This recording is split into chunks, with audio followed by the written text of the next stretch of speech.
촛불 정신의 완성을 위해 시작된 개헌 운동이 지금 힘을 잃고 교착 상태에 빠져 있습니다.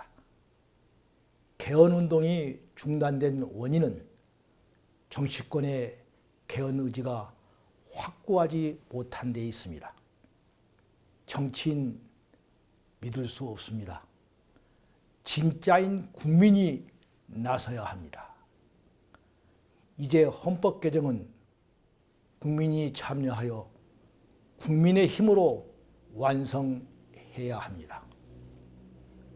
그러기 위해서는 개헌에 대한 국민적 관심을 높이고 그 공감대를 결집시켜 정치권과 국회를 압박하는 제2의 촛불혁명을 일으켜야 합니다.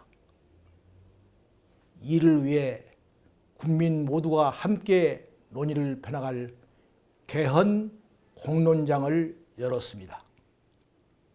이 개헌 장터가 여러분의 동참으로 국민 참여 개헌의 새로운 디딤돌이 되기를 기대합니다. 개국 방송이어서 일단 인사를 올렸습니다. 이제 본격적으로 박형준 교수님을 모시고 대담에 응하겠습니다. 박 교수님은 얼마 전에 그 썰전에서 정말 그 탁월한 능력을 보였던 우리나라 당대 최고의 농객 중에 한 분이시죠. 안녕하십니까. 안녕하세요. 네, 맞습니다. 요새는 썰전을 이제 그만두셔서 좀 한가한 편인가요? 제가 이제 그 공직 활동을 그래도 한 10여 년 했고, 네. 지금 그 우리나라 안팎의 상황이나 정치가 네. 대단히 큰 위기라고 생각을 해서요. 네. 어쨌든 어떤 방식으로든 공적 책임 또 그것을 위한 열정을 좀 수행해야 되겠다 이런 생각을 갖고 있어서 네. 플랫폼 자유와 공화라는 것을 만들었어요. 거기서 지금 그 한국 사회 여러 문제에 대한 대안도 좀 네. 지식인들과 함께 작성을 하고 있고, 또 그 연장선상에서 지금 야권 재편과 이 중도와 보수를 아우르는 새로운 뭐 좀 정치적인 기획이라 할까요? 이런 것들도 지금 함께 준비를 하고 있습니다. 아주 활발하게 활동을 하고 계시군요. 네. 네. 뭐 방송도 썰전이 폐지되는 바람에 저도 아쉬운데, 최근에는 뭐 여러 군데는 안 나가고 네. 강적들 같은 데에서 조금 시청자들한테 인사를 드리고 있습니다. 다시 나와주신 데 감사합니다. 감사합니다. 그런데 제가요, 네. 모셔놓고 이렇게 프로필을 좀 봤는데 과거 대학 시절에 운동권 예. 활동으로서 일하신 적이 있던데. 80년대까지는 저도 운동권이었죠. 네, 그렇습니까? 예. 80년에 서울의 봄이 있었고요. 그때 저는 민주화에 대한 기대를 굉장히 갖고 있었는데, 전두환 정권이 들어서는 과정에서 그때 5.18도 있었지만, 네. 저도 그때 뭐 고대 시위 맨 앞에 섰다가 시청 앞에서 체류탄을 맞아갖고 네. 제 오른쪽 눈이 지금 오. 잘 안 보입니다. 어이구. 근데 몸에 상흔만 남아있는 거 아니라 마음의 상흔은 그 없습니까? 있죠. 그리고 80년대 그 연장선상에서 참 네. 민주화를 위해서 저도 열심히 활동도 하고 그랬는데, 특히 저는 좀 지적인 작업을 통해서 학술운동이라는 걸 네. 만들어서 네. 당시에는 좀 제가 상당히 좌파적 성향이 있었습니다. 아무래도 그 당시 시대적인 흐름 속에서, 그래서 뭐 그와 관련된 비판 이론이나 막스주의 이론 뭐 이런 거에 대해서도 공부를 좀 그 당시에 많이 했는데, 87년 민주화 이후에는 좀 생각이 많이 바뀌었습니다. 그래서 우리 사회가 다원주의와 민주주의 또 자유주의 이런 그 흐름 속에서 그게 그 세계 사회의 보편적 문명의 길이라는 생각을 갖게 됐고요. 그야말로 뭐 운동권에서 보면 전향을 한 셈이죠. 좌파에서 우파로 전향했다는 네, 얘기인가요? 뭐 우파라고 저는 생각을 하기 지금 굳이 얘기하면 우파인데, 네. 저는 그게 지금 우리 시대의 보편적 가치라고 생각을 하고요. 그 가치 위에서 보수와 진보가 양립할 수 있다고 생각합니다. 그런데 이제 가장 기본적인 구분선은 전체주의냐 자유주의냐, 또는 그 구분선이 저는 굉장히 중요하다고 생각하고, 20세기 역사 전체를 통틀어서. 저도 학생운동을 해봤지만 일반적으로 젊었을 때 그 사회주의자가 안 되는 사람은 가슴이 없는 사람이고 나이 들어서도 계속 사회주의자로 남는 사람은 머리가 없는 사람이다 이런 말이 있잖아요. 예, 예. 그러니 가슴도 가졌고 머리도 가졌다는 취지가 되겠습니다. 그 저 책 보니까 그 공진국가라는 그 논리를 펴시면서 아주 좋은 책을 써서 그 책이 그 정치학도뿐만 아니라 모든 사람한테 좋은 그 필독의 도서가 되어 있는데 그 점에 대해서 공립국가가 어떤 의미인가요? 87년 체제라고 우리가 보통 네. 이야기하는데 네. 87년 체제 이전에 63년 체제가 있었고 48년 체제가 있지 않았습니까? 네, 네. 48년 체제에 건국을 했고 대한민국 정부가 그때 수립이 됐고 네. 63년 체제가 그 건국의 바탕이 위해서 본격적으로 우리가 경제 발전을 도모했고 그 결과로 지금 2차 세계대전 이후에 독립한 나라 가운데는 우리나라가 가장 성공한 나라가 됐죠. 거기다가 우리가 민주화까지 했으니까 참 놀라운 나라인데 네. 이걸 이끌어온 국가의 특성을 네. 이제 발전 국가라고 네. 얘기를 할 수가 있습니다. 발전국가. 예, 디벨롭먼털 스테이트라고 하는데 국가의 자원을 그 경제 성장을 위해서 집중적으로 투입을 하고 또 그걸 통해서 국가 사회의 모든 부분에서의 변화와 이 혁신을 이루어내는 이런 국가 중심적 그 발전 모델이라고 할 수가 있죠. 그 모델이 한국에서 성공을 했고 중국으로 넘어가서 중국도 그 뒤로 성공을 했는데 중국은 아직 권위주의적인 체제에 있지만 한국은 87년 이후에 민주화돼서 소위 민주적 발전 국가 모델로 바뀌었다고 생각하는데 아시다시피 87년 체제 30년이 성공한 측면도 있지만은 여러 가지 면에서 한계 네. 또 네. 문제들을 낳았다고 생각하고요.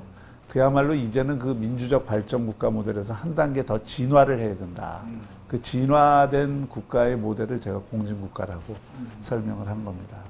그 헌법 개정 운동에 대해서 열심히 해왔지 않습니까? 네네. 그런데 개헌을 갖다가 하게 된 필요성을 느낀 동기라든지 이유를 한번 말씀해 주시겠어요? 제가 이제 청와대도 있어 봤고 김영삼 정부 때부터 이 네. 박세일 교수하고 인연이 돼서 정책기획위원으로 그 국가 정책이나 이 비전에 대해서 여러 가지 작업들을 한 적이 있었습니다.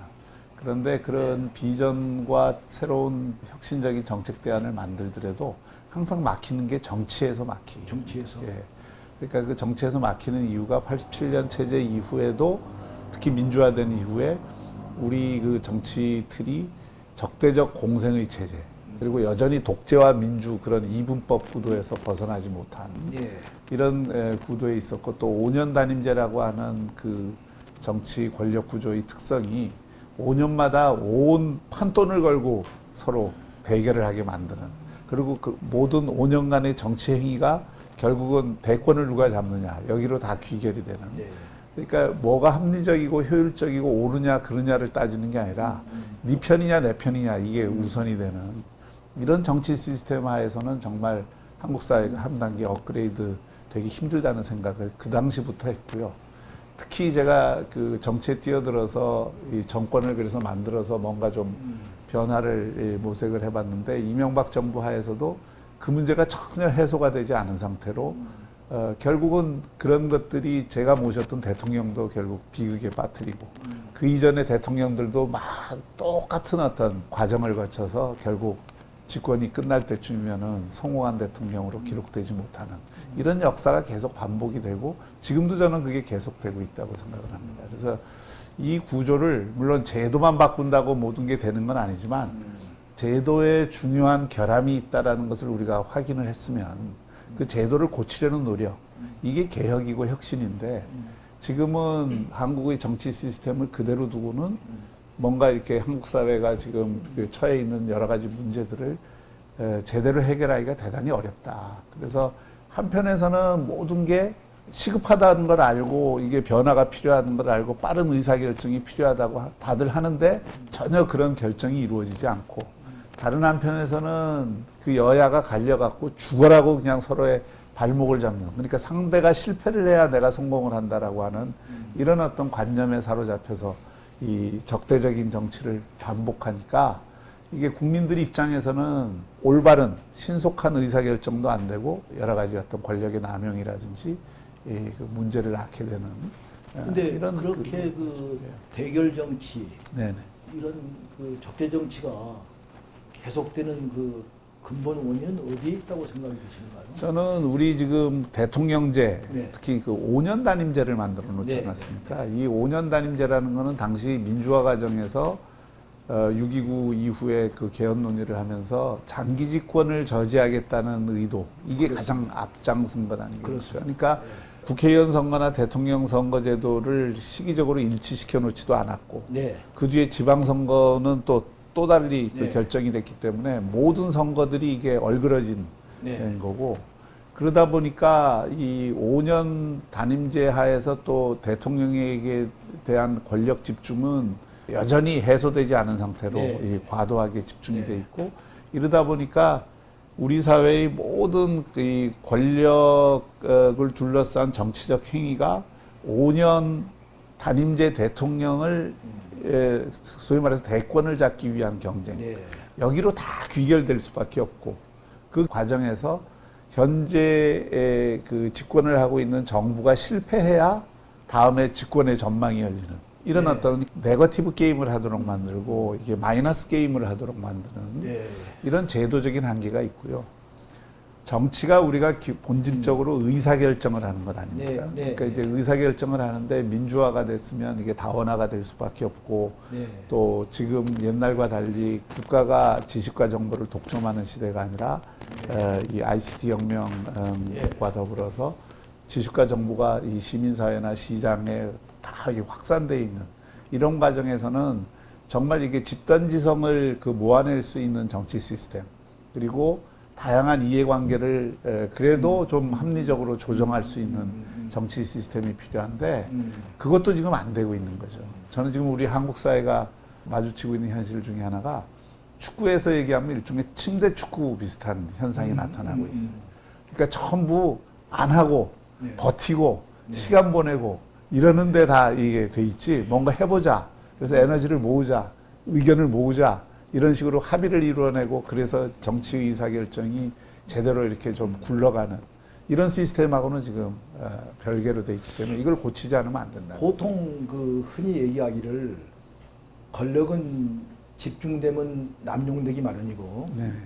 또 남용되면 반드시 그것이 부패와 연결된다는 얘기를 하지 않습니까? 네. 그래서 저도 뭐 그 6.29 운동 때 거기 관여했던 사람인데, 잘 알고 있습니다. 그때 저희들이 예, 예. 한 가지 그 잘못했던 것이 국민들이 그 운동의 주도적인 역할을 하면서도 헌법 개정을 그 정치인들한테 맡기는 바람에 권력의 행사 과정에서의 여러 가지 그 문제점, 권력의 어떤 집중 남용 이런 거에 대해서는 약간 소홀히 한 감이 있어서 예.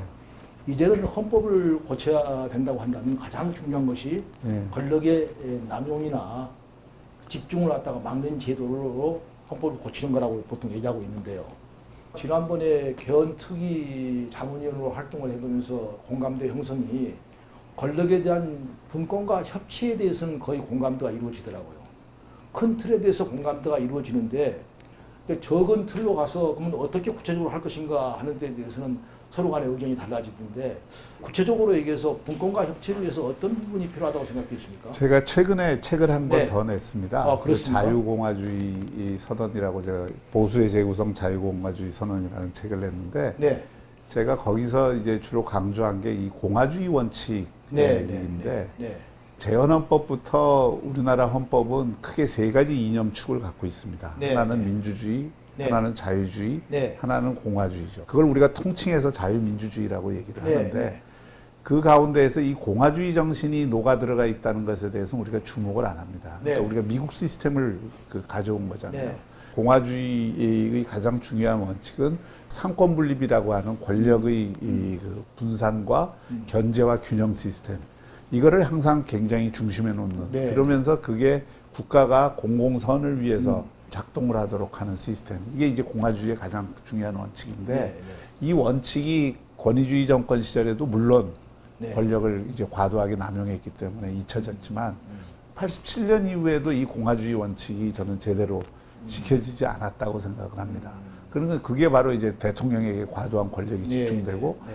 이게 그 정부가 구성될 때 헌법에 약간의 내각제적 요소를 넣긴 했지만 네. 여전히 청와대 정부를 전혀 못 떠나잖아요. 그러니까 장관들의 자율성이 없고 청와대가 모든 걸 지시와 명령을 하고 인사권도 독점을 하고 그러면서 사실 청와대 권력이 사회 곳곳에 특히 상권 분립의 대상인 의회나 이 사법부까지도 이렇게 미쳐서 청와대를 중심으로 해서 수직적 권력 구조를 유지하는 이건 공화주의 원칙에 맞지 않는 그렇습니다. 거거든요. 그러니까 그런 공화주의 원칙이 우리 헌법의 정신이라면 그걸 되살리기 위해서는 제대로 된 분권과 협치 구조를 만들어줘야 된다.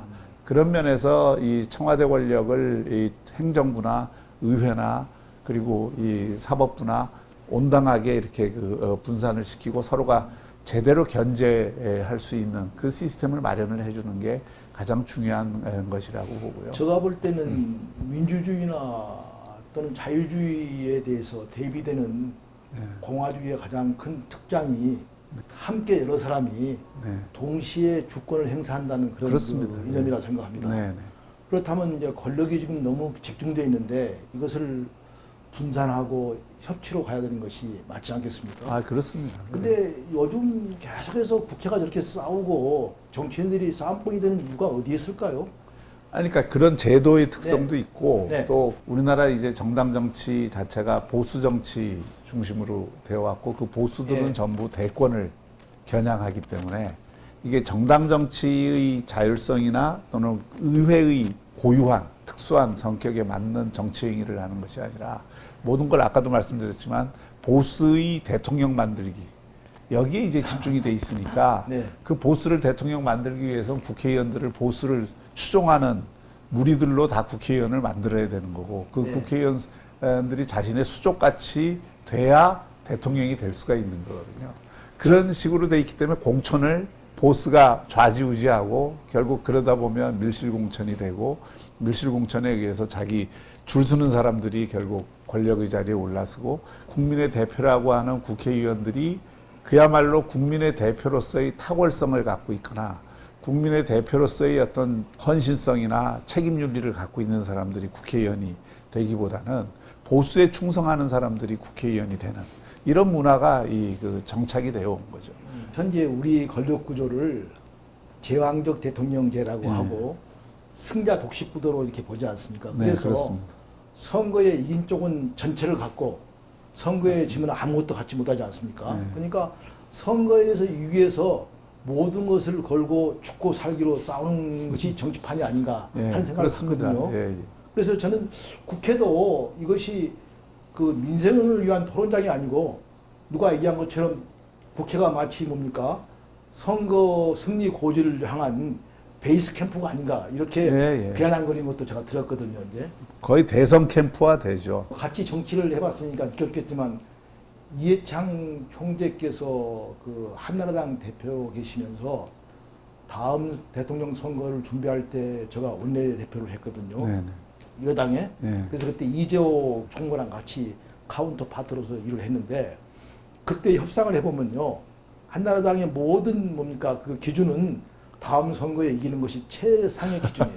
거기에 맞춰서 다 전략을 세워요. 예, 예. 아마 우리 당도 그랬을 겁니다. 그래서 예, 정치판이 이렇게 권력이 집중되어 있고 선거가 중요하면은 그걸 쟁취하기 위해서 안 싸울 수 없겠더라고요. 그렇죠. 그래서 예, 그건 이제 뭐 지는 정치의 쪽도 본성이. 좀 권력을 갖는 예. 그런 제도로 옮겨가야만이 안 싸울 것 같아요. 예. 이게야 뭐 적대적 공생주의에 대해서 한번 말씀해 주십시오.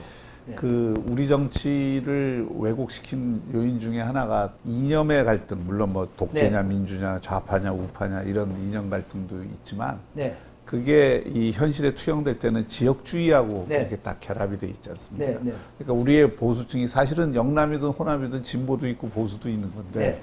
어떤 면에서 영남은 보수의 볼모가 돼 있고 호남은 이 진보의 볼모가 돼 있는 네, 네.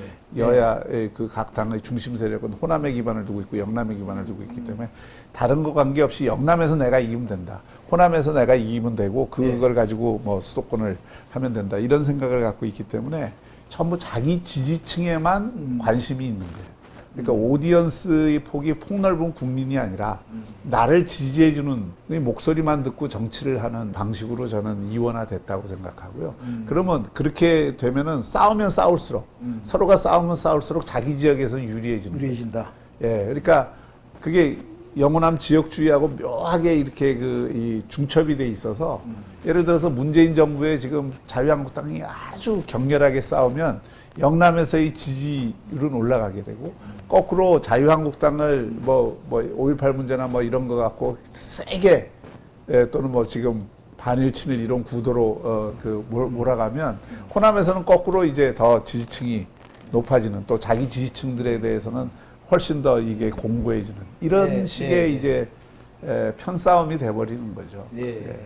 근데 이제 제가 이 개헌을 해야 된다, 선거 제도를 길게 보고 고쳐야 된다라고 생각을 하는 것은 조금 아까 말씀드렸듯이 그런 그 거대 양당이 이 승자독식 게임을 하는 정치가 아니라 좀 더 이렇게 여러 이익과 요구를 대변하는 정당들이 연합의 정치를 할 수 있는 그런 환경을 만들어주고 그렇게 하게 되면은 훨씬 이 합의제 민주주의로 가까이 갈 수 있는 그러면 좀 주제하고 좀 벗어나기는 하지만 지금 말씀하신 그런 그 풍토를 만들려면은 선거법도 좀 개정해서 비례대표제 선거 제도를 더 강화시킬 필요가 있다는 얘기가 있는데 그 점에 대해서 어떻게 생각하세요? 저는 개헌과 선거법 개혁은 이 동전의 양면이라고 생각합니다. 그러니까 대통령 중심제를 지금 채택하고 있는 나라가 온전하게 채택하고 있는 나라는 미국과 프랑스 정도고요. 적어도 조금 올라선 나라들은 대부분의 대통령제를 하는 나라들은 권위주의적 국가들이죠. 민주주의를 하면서 하는 나라는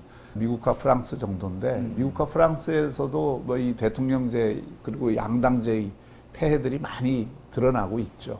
그럼에도 불구하고 미국은 200여 년 동안의 민주주의 역사 그리고 그 헌법을 썼던 파운더들로부터 시작을 해서 지금까지 내려오는 나름의 어떤 그 정치 시스템을 유지하고 그 강화시켜온 아주 탁월한 이 지적 토양과 사회문화적 풍토가 있습니다. 그렇기 때문에 미국 정치 시스템은 여러 한계에도 불구하고 지금 굴러가는 것이고요. 그 외에 대통령제를 채택한 나라들이 거의 다 실패를 했습니다. 한국도 그런 의미에서 대통령 중심제로 이게 성공을 한 나라가 아니거든요. 또 거대 양당제로 성공한 나라라고 보기가 어렵습니다.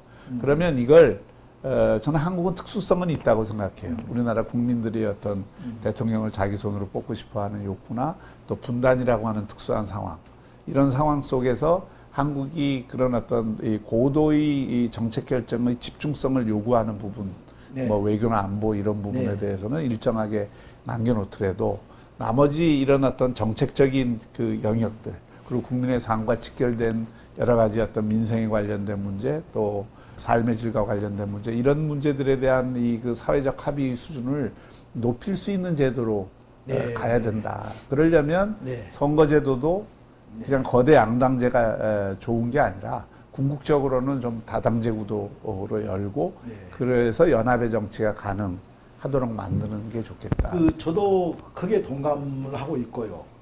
이렇게 솔직하게 얘기한 사람도 있더라고요. 지금 만일에 문재인 대통령께서 통일, 외교, 안보, 국방 이런 문제에 전념하시고 경제라든지 내치는 총리한테 맡기는 분권형 제도가 좋은 거 아니냐 이런 얘기를 하는 사람이 있거든요. 그 점에 대해서는 어떻게 생각하십니까? 저는 우리 사회에서 만약에 개헌을 한다면 내각제를 채택하고 있고 그런 합의제 민주주의를 채택하고 있는 또 책임 정치를 채택하고 있는 나라들의 장점은 좀 살려오고 또 우리가 갖고 있는 지금 동북아시아에서 강대국에 둘러싸여 있고 또 분단이라는 현실적인 조건들 때문에 외교나 안보에 있어서는 좀 더 이렇게 강력한 지도력을 가질 수 있게끔 만들어주는 그런 분권형 개헌이 불가피하다고 생각을 합니다. 국회에서 이미 그 자문위원회를 통해서 여러 번 그 전문가들을 모아서 개헌안을 만들었을 때에도 모든 분들이 사실 그 분권형 제도를 채택을 했고 또 국회 개헌 특위를 하거나 뭐 저희 그 개헌 주권에 의해서 이렇게 논의를 해봐도 결국 한국에는 순수 내각제를 지금 당장 도입하기는 여러 가지로 어렵기 때문에 과도적 형태로 또는 우리나라의 어떤 성격에 맞는 분권형 대통령제를 가는 게 불가피하지 않느냐. 저는 그와 관련해서 핀란드의 예를 좀 들고 싶은데요. 핀란드가 1945년 이후에 이 공산화될 확률이 한반도처럼 거의 80~90% 이상이었습니다. 그러니까 소련한테 2번이나 침공을 받았고 소련의 입장에서 보면 핀란드가 서방으로 가는 요충지에 있고 작은 나라고 땅덩어리는 크지만 그래서 얼마든지 동구권 공산화하면서 핀란드를 공산화시킬 수 있었는데 핀란드의 그 공산화를 막은 게 핀란드의 파시키비나 케코넨 같은 훌륭한 대통령들이 있어서 이분들이 그 외교와 안보에 있어서는 철저하게 친소 정책을 피면서 다른 한편으로 친서방 정책을 또 양면적으로 피고 이분들에게 국민들이 힘을 몰아줍니다.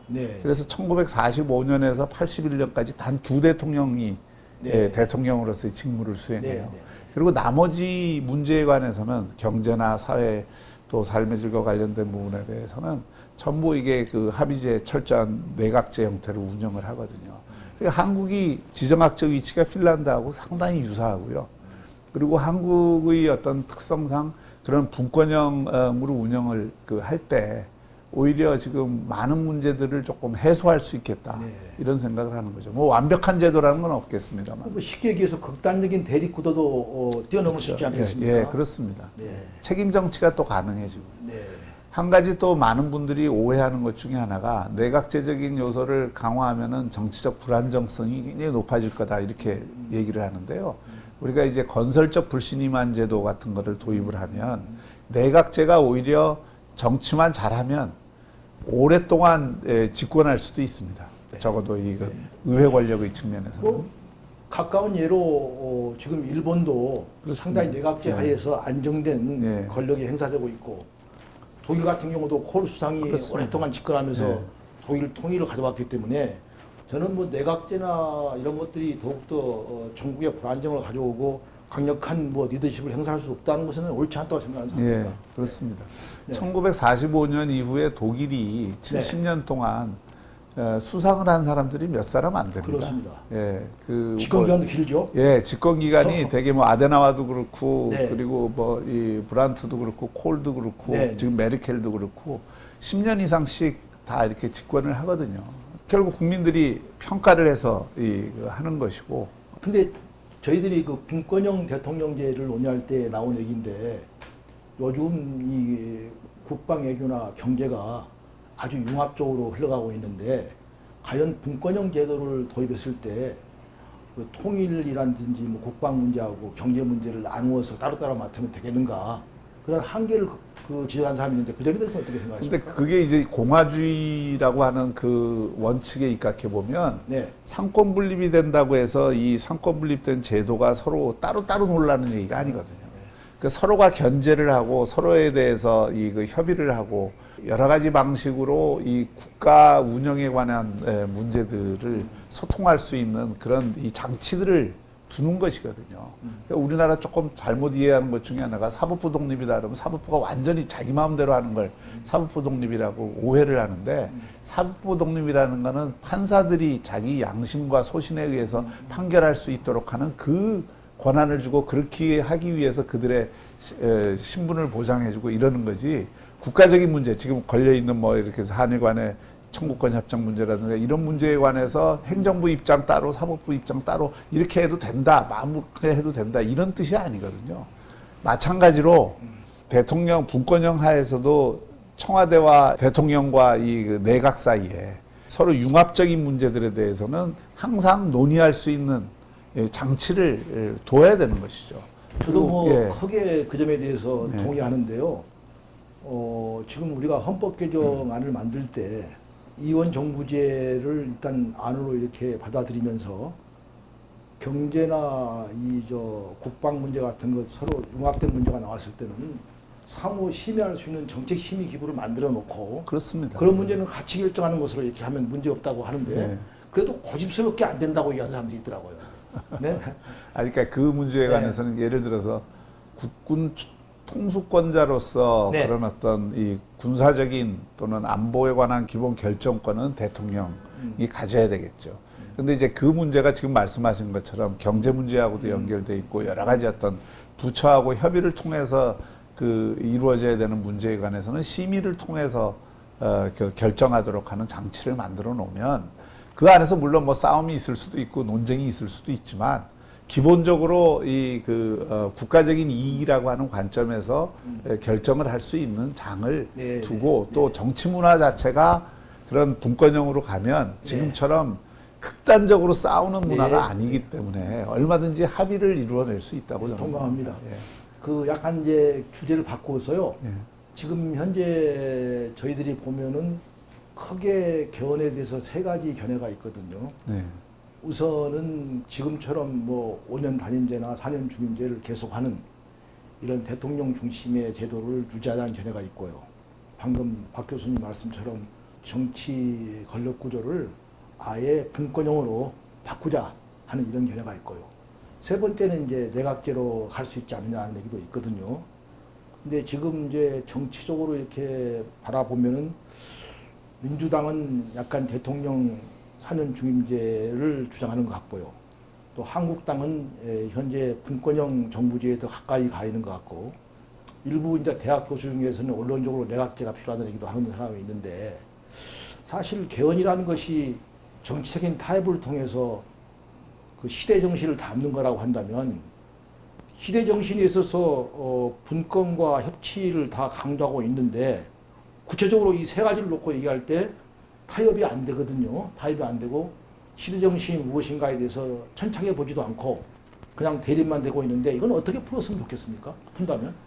우리가 개헌을 하자는 이유는 네. 뭐 간단히 얘기하면 지나치게 싸우는 정치를 극복하자. 네. 그리고 정치라는 게 의사결정이고 그 의사결정을 집행하는 게 권력이라면 네. 의사결정을 보다 민주적이고 보다 이 효율적으로 하자. 그러면서도 민주적인 것만 강조하게 되면 효율적인 게 또 떨어질 수 있으니까 이거를 좀 함께 민주성과 효율성을 좀 결합할 수 있는 방법을 의사결정을 하는데 그 도모해보자.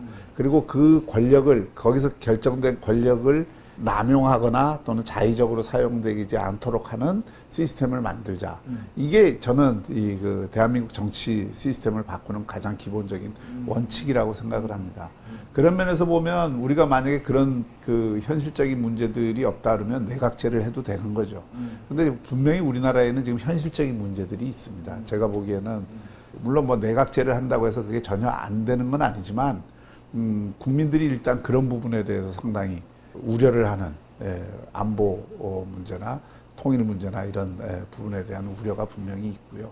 그리고 이제 다른 한편으로는 우리 이 정치 문화에 들어와 있는 네. DNA랄까요? 네, 그러니까 국민들이 어쨌든 이게 예. 그 오랜 민주화 투쟁을 통해서 네. 대통령은 그래도 나라를 상징하는 국민을 대표하는 그런 분은 우리 손으로 뽑아야 된다는 좀 그런 의식이 상당히 깔려 있고, 또 우리나라는 입헌군주제 같은 걸 하기가 어렵지 않습니까? 네, 그러니까 뭔가 이렇게 네. 상징을 국민들을 하나로 모으는 국민들과 국가의 아이덴티티를 최종적으로 상징하는 네. 그런 분이 없기 때문에 그런 걸 이제 대통령제라는 걸 통해서 좀 보완을 하는 이런 것들이 필요하다고 보고요. 저는 뭐 기본적으로는 제도 자체를 보면 내각제가 대통령제보다는 우월한 제도라고 봅니다. 네. 그런데 우리 현실에서 보면 그 순수 내각제를 하기에는 아직 여러 면에서 여건이 충분치 않으니까 상당 기간, 그리고 헌법이라는 거를 우리가 한번 만들어 놓으면은 이거를 주구장창 가져가야 되는 것으로 생각하는 거는 저는 그거는 뭐 우리하고는 좀 안 맞다고 생각해요. 영국이나 미국처럼 상당히 그 보수성이 강한 쪽에서는 제도에 대한 어떤 그런 완고한 생각들이 있는데, 우리는 사실 우리 자유민주주의 체제라는 것도 1948년 이후에 이식되어 온 것이고요. 또 우리는 끊임없이 그런 변화를 모색하면서 나라 발전을 기했던 나라이기 때문에 너무 거기에 대해서 완고하게 생각할 필요는 없다. 이런 말이 있잖아요.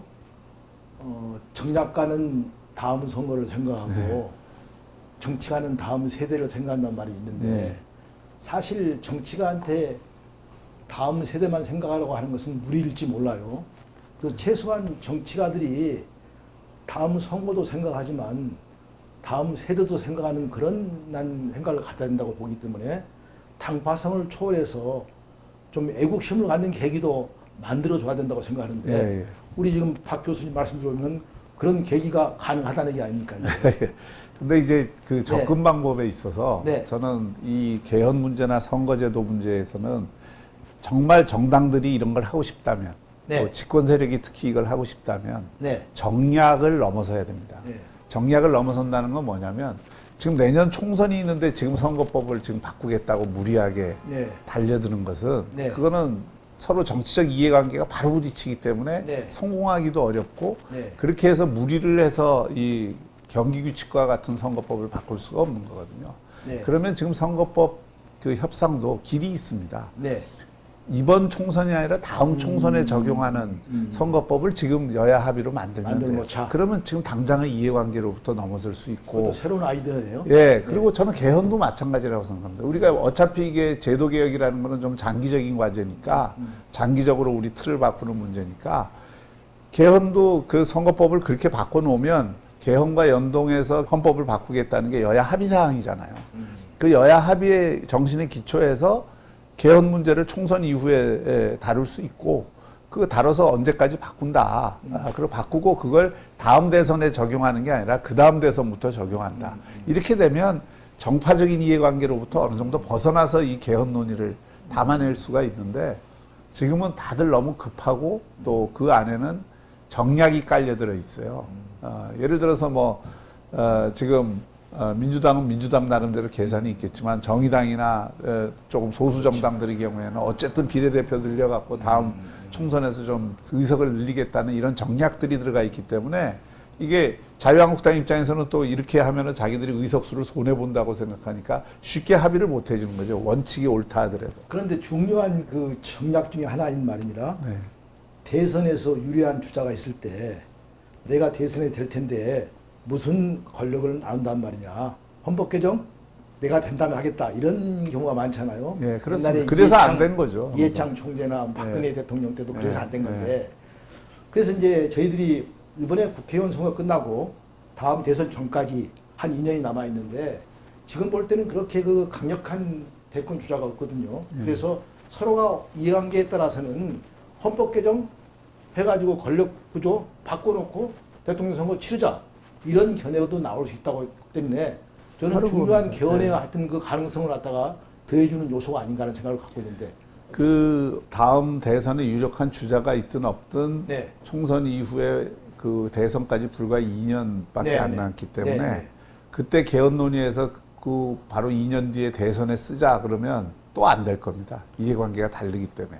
그런데 그래서 그 점에 대해서 죄송합니다. 예, 예. 그 점에 대해서 우선 문재인 대통령께서 지난번에 개헌했다가 안 되시니까 21대 국회에 가서 다시 하겠다고 했거든요. 네. 대통령이 약속한 사항이고 방금 말씀하신 것처럼 강력한 대권 주자가 없고 그렇다면은 더군다나 선거법이 약간 개정돼 가지고 다당제로 가면서 지금의 4년 중임제가 맞지 않다는 그런 견해가 대두되면은 저는 2년 동안에 걸쳐서 열심히 준비하면은 다음 대선 전에 개헌이 가능하고 그 개헌은 모든 정파의 거루 혜택이 갈 수 있는 제도이기 때문에 가능하지 않을까 하는 생각도 해보거든요. 그 점에 대해서는 어떻게 생각하십니까?